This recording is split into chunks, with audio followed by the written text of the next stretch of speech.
Dear students, आज हम concept of authority या सत्ता या प्राधिकार के बारे में पढ़ेंगे।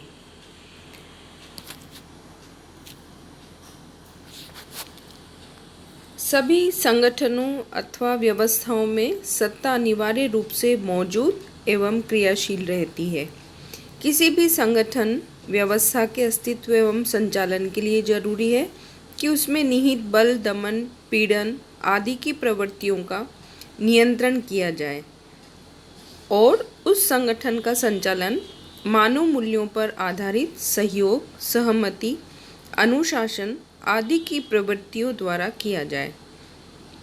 सत्ता मुख्यतः इसी कार्य को करती है। इस प्रकार सत्ता किसी संगठन की जीवन शक्ति होती है और उसे संगठन की आत्मा भी कहा जा सकता है। वस्तुतः सत्ता किसी संगठन का मस्तिष्क भी कही जाती है, क्योंकि यह उस संगठन के लिए निर्णय लेने एवं उसे लागू करने का कार्य भी करती है। राजनीति विज्ञान की दृष्टि से सत्ता की अवधारणा का विशिष्ट महत्व है। सत्ता के अभाव में कोई राज व्यवस्था अपने कार्यों को करने में अथवा अपने अधिकारों को भोगने में असमर्थ रहती है। कोई राज व्यवस्था सत्ता के द्वारा ही अपनी राजनीतिक प्रक्रियाओं का संचालन करती है। सत्ता के द्वारा ही राजनीतिक निर्णय लिए जाते हैं और प्रशासन में पद सोपान, समन्वय, संचार, अनुशासन, प्रत्यायोजन आदि की व्यवस्था की जाती है। सत्ता सहमति एवं अनुनय में विश्वास करती है और इस प्रकार यह राज व्यवस्था के लिए एक जन स्वीकृति जुटाती है। सत्ता का आधार औचित्यपूर्णता है और इसलिए सत्ता का संयोग किसी राज व्यवस्था को औचित्यपूर्ण श्रेष्ठता प्रदान करता है। राजनीति विज्ञान के सैद्धांतिक अध्ययन में प्राचीन काल से ही सत्ता की अवधारणा का विशेष महत्व रहा है। सभी राजनीतिक विचारकों ने सत्ता की अवधारणा का प्रत्यक्ष अथवा अप्रत्यक्ष उल्लेख किया है, क्योंकि हमेशा ही सभी समाजों में औचित्यपूर्ण उच्च व्यक्तियों के अनुकरण की आवश्यकता को प्रतिपादित किया गया है। सत्ता की अवधारणा का प्रारंभिक रूप सुकरात व प्लेटो के चिंतन में दिखता है। अरस्तु ने रेटोरिक के रूप में सत्ता का उल्लेख किया है। उनका मत है कि जब सार्वजनिक मामलों के निर्णय के लिए उचित तार्किक प्रमाणों का अभाव हो, तब निर्णय को रेटोरिक पर आधारित किया जाना चाहिए। यहाँ इसका अर्थ है कि अनुनय के साधनों का प्रयोग किया जाना चाहिए। अंग्रेजी शब्द अथॉरिटी की उत्पत्ति लैटिन भाषा के शब्द ऑक्टोरिटास से हुई है, जिसका शाब्दिक अर्थ है बढ़ाना। रोमन साम्राज्य में सार्वजनिक सभाओं द्वारा पारित प्रस्तावों को जब सीनेट अपनी सहमति व स्वीकृति प्रदान कर देती थी, तो यह माना जाता था कि उन प्रस्तावों को ऑक्टोरिटास प्राप्त हो गई है, अर्थात उन प्रस्तावों के राजनीतिक मूल्य, औचित्यता, कानूनी शक्ति में वृद्धि हो गई है। इस प्रकार सीनेट की ऑक्टोरिटास में सत्ता के लक्षण सार रूप में मौजूद थे। आधुनिक राजनीति विज्ञान सत्ता को एक प्रमुख अवधारणा के रूप में मान्यता देता है। सत्ता राज व्यवस्था के अस्तित्व एवं संचालन के लिए एक अनिवार्य तत्व है, किंतु सत्ता के अर्थ, व्याख्या एवं परिभाषा के बारे में विद्वानों में मतभेद हैं। हेनरी फेयोल के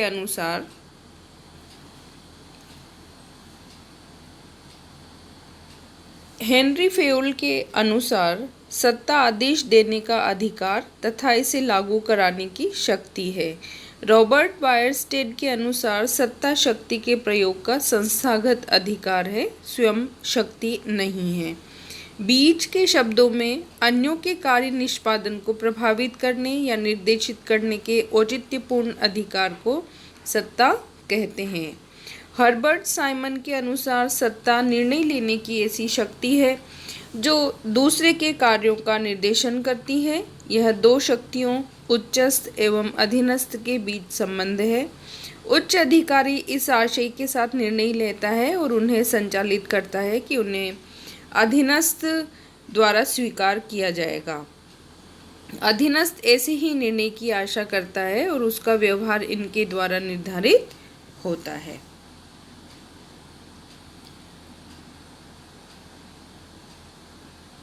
जैसा कि मैंने आपको यहाँ अभी बताया, हेनरी फेयोल के अनुसार सत्ता आदेश देने का अधिकार है और उसके पालन करवाने की शक्ति है। हेलन के अनुसार भारत कार्यों के निष्पादन को संभव बनाने हेतु सौंपी गई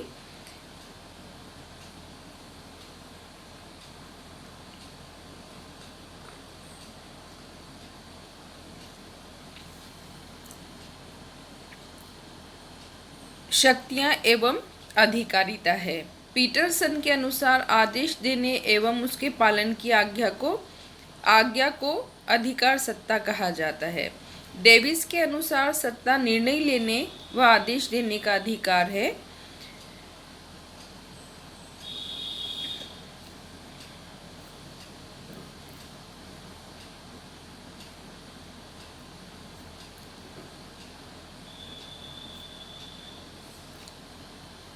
अब हम यहाँ पे हमने विभिन्न परिभाषाएं देखी जो सत्ता के अर्थ को परिभाषित करती है। अब हम सत्ता के स्रोत एवं आधारों का अध्ययन करेंगे। सत्ता स्रोत का महत्व बताते हुए मैं यहाँ आप लोगों को बताना चाहूँगी कि सत्ता की संपूर्ण अवधारणा में सत्ता के स्रोत का विशिष्ट स्थान एवं महत्व होता है।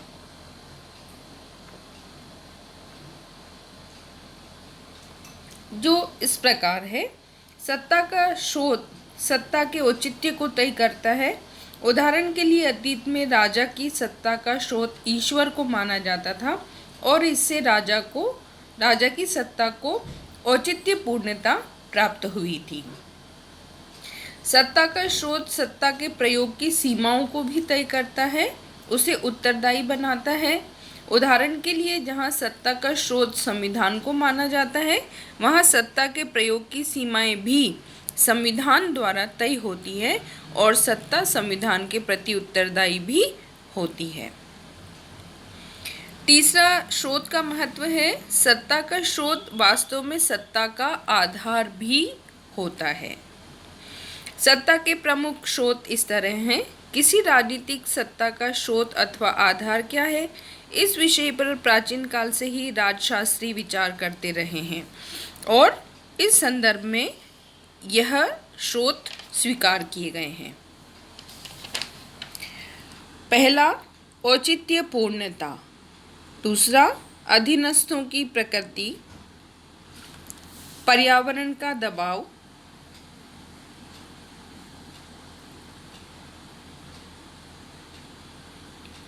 विभिन्न दंड विधान, संविधान, प्रत्यायोजित अधिकार, जनमत, सत्ताधारी की विशेषज्ञता व कार्यकुशलता के वैयक्तिक गुण। सत्ता के विभिन्न स्रोतों के संबंध में 3 अग्रलिखित सिद्धांतों का प्रतिपादन किया गया है। पहला, औपचारिक सत्ता सिद्धांत। दूसरा, सहमति सिद्धांत। तीसरा, सक्षमता सिद्धांत। औपचारिकता सिद्धांत मूल रूप से एक विधि शास्त्रीय सिद्धांत है और यह सत्ता का स्रोत राज्य के सर्वोच्च कानून अथवा संविधान को मानता है। सहमति सिद्धांत मूल रूप से एक लोकतांत्रिक सिद्धांत है और यह सत्ता का स्रोत अधीनस्थों को मानता है। इस सिद्धांत के समर्थकों का तर्क है कि कानूनी सत्ता व्यवहार में तभी प्रभावशाली ढंग से लागू हो पाती है जब अधीनस्थ उसे सत्ता के रूप में मान्यता दे देते हैं। अतः सत्ता का मूल स्रोत अधीनस्थों की सहमति होता है। प्रशासन के क्षेत्र में चेस्टर बर्नार्ड ने मुख्यतः अधीनस्थ कर्मचारियों की सहमति को ही सत्ता का मूल स्रोत माना है। उन्होंने उन परिस्थितियों का उल्लेख किया है जिनमें एक अधीनस्थ कर्मचारी अपने अधिकारी के आदेशों को स्वीकारना पसंद करता है।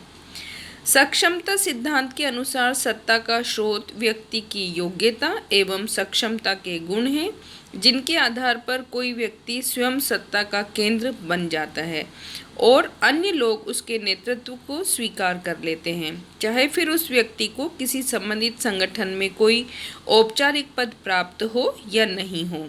राजनीतिक, सामाजिक, धार्मिक क्षेत्र में चमत्कारिक व्यक्तित्व सत्ता का स्रोत दिखता है और व्यावसायिक क्षेत्र में व्यक्ति की शैक्षणिक, तकनीकी योग्यता, क्षमता व उपयोगिता सत्ता का स्रोत बनती है। सत्ता के स्रोत एवं आधार में क्या संबंध है, यह देखेंगे हम। यद्यपि सत्ता के स्रोत एवं आधार में घनिष्ठ संबंध पाया जाता है और व्यावहारिक दृष्टि से वे लगभग समानार्थक हैं, किंतु तर्क की दृष्टि से इनमें अंतर किया जा सकता है। सत्ता का स्रोत सत्ता की उत्पत्ति के केंद्र अथवा स्थान को बताता है, जबकि सत्ता का आधार इस तथ्य की ओर संकेत करता है कि अधीनस्थ सत्ताधारी की सत्ता के प्रति सहमति क्यों प्रकट करते हैं अथवा अधीनस्थ सत्ताधारी के आदेशों का पालन क्यों करते हैं। सत्ता के आधार इस तरह हैं। पहला है औचित्यपूर्णता, सत्ता का प्रमुख आधार है। यही एक स्रोत भी है और यही एक आधार भी है। दूसरा, अधीनस्थों की यह मान्यता कि सत्ताधारी के आदेश संगठन एवं व्यक्ति दोनों के हित में है, सत्ता को एक ठोस भौतिक आधार प्रदान करते हैं। जब अधीनस्थ को आज्ञा पालन करने पर सत्ताधारी से पुरस्कार एवं प्रशंसा प्राप्त होती है अथवा उसके किसी लालच की पूर्ति होती है, तब भी अधीनस्थ सत्ताधारी की आज्ञा का पालन करते हैं।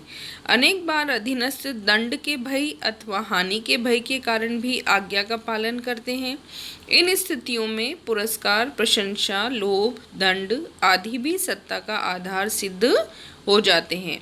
जब अधीनस्थ नेतृत्व के वैयक्तिक गुणों से प्रभावित होकर उसकी आज्ञा का पालन करते हैं तो नेतृत्व को सत्ता का आधार माना जाता है। अनेक बार अधीनस्थ कर्मचारी आदेशों एवं उद्देश्यों से प्रभावित होकर उसके आदेशों का पालन करते हैं। इस स्थिति में अधीनस्थ एवं सत्ताधारी के बीच मूल्यों की एकता को सत्ता का आधार बताया जाता है। अधिकांश अधीनस्थ सत्ता के आदेशों का पालन इस मनोवृत्ति के कारण भी करते हैं कि सत्ता के आदेशों का पालन करना उनका वैधानिक कर्तव्य एवं दायित्व है। इस स्थिति में वैधानिकता भी सत्ता का आधार मानी जाती है।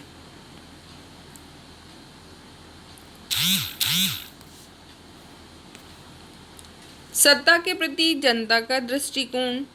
सैद्धांतिक दृष्टि से सत्ता का अंतिम निवास जनता में होता है, किंतु व्यवहार में सत्ता का प्रयोग शासक वर्ग द्वारा किया जाता है।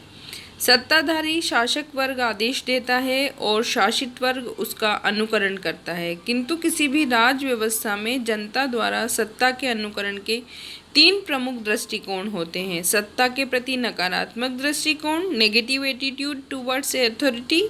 सत्ता के प्रति सकारात्मक दृष्टिकोण, पॉजिटिव एटीट्यूड टुवर्ड्स अथॉरिटी। सत्ता के प्रति बुद्धिसंगत दृष्टिकोण, रेशनल एटीट्यूड टुवर्ड्स अथॉरिटी। जब जनता सत्ता द्वारा दिए जाने वाले दंड से बचने के लिए सत्ता के आदेशों का पालन करती है तो इसे सत्ता के प्रति जनता का नकारात्मक दृष्टिकोण कहा जाता है। इस स्थिति में जनता सत्ता को एक बंधन मानती है और भय के कारण उसके आदेशों का पालन करती है। निरंकुश व अधिनायकवादी राज व्यवस्था में सत्ता के अनुकरण के प्रति जनता का यह दृष्टिकोण देखने को मिलता है। इसके विपरीत जब जनता सत्ता के आदेशों का अनुकरण एक परंपरा, विश्वास, कर्तव्य के रूप में करती है तो इसे सत्ता के प्रति जनता का सकारात्मक दृष्टिकोण कहा जाता है। किंतु जब जनता सत्ता के आदेशों का पालन इनके बुद्धिसंगत होने पर करती है तो इसे सत्ता के प्रति जनता का बुद्धिसंगत दृष्टिकोण कहा जाता है। इस दृष्टिकोण में यह भाव निहित है कि सत्ता के आदेशों को सार्वजनिक हित की रक्षा एवं वृद्धि में सहायक होना चाहिए, अन्यथा जनता सत्ता के आदेशों को चुनौती दे सकती है। यह दृष्टिकोण मानता है कि सत्ताधारी को केवल उत्तरदायित्वपूर्ण ढंग से ही सत्ता के प्रयोग का अधिकार होता है। सत्ता के प्रति बुद्धिसंगत दृष्टिकोण आधुनिक लोकतंत्र के अनुरूप है और इसीलिए आधुनिक काल में इसे तर्कसंगत एवं उचित माना जाता है। नेक्स्ट वीडियो में हम सत्ता के संदर्भ में ही अध्ययन करेंगे। तब तक आप सभी स्वस्थ रहिए, मस्त रहिए। धन्यवाद।